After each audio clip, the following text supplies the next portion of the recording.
সবাই কেমন আছো? আশা করি খুব ভালো আছো। আমিও খুব ভালো আছি। চলে আসলাম নতুন একটা ভিডিও নিয়ে তোমাদের সাথে শেয়ার করার জন্য। আমি আর সন্দীপন বহুদিন ধরে চাইনিজ খাইনি, বাড়িতে বানিয়ে, ঠিক আছে? তো সেই জন্য একটু প্ল্যান করলাম যে আজকে দুপুরবেলা একটু চাইনিজ বানানো যাক। তো ফার্স্টে চাইনিজের প্রিপারেশন তোমাদের বলে দিই, আমাদের মেনিউতে আছে কুমপাও পানির আর এগ ফ্রাইড রাইস। তো কুমপাও পানিতে যা যায় তোমরা সবাই জানো, অ্যাকচুয়ালি যারা রান্না করতে জানো তাদেরকেই বলে দেয়, যারা জানো না তাদের সব কিছুই টস থাকে আর কি। কোনো কিছুই আলাদা করে খুব বেশি করে ভাজার কোনো প্রয়োজন পড়ে না। আর সসটা main, red chili sauce, green chili sauce, তারপর সোয়া সস, এগুলোই মেন থাকে। তারপরে সব কিছু দিয়ে, হ্যাঁ তুমি কর্নফ্লাওয়ারটা দিতে পারো, ওটা দিলে কি একটু থকথকে ভাবটা হয়। আর এগ ফ্রাইড রাইসের জন্য আমরা এগটাকে ভালো করে আগে স্ক্র্যাম্বল করে নিয়েছিলাম, নিয়ে তারপর গাজর দিয়ে দিয়েছিলাম।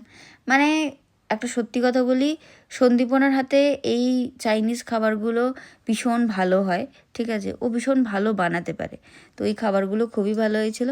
এবার আমরা যখন খেয়েছি আর কি, খাবার টেস্ট ওয়াইজ যদি বলি, ভীষণ ভালো হয়েছিল। সো আজকের ব্লগটা এখানে শেষ করছি, দেখা হচ্ছে নতুন ব্লগ নিয়ে। টাটা, সবাই ভালো থেকো।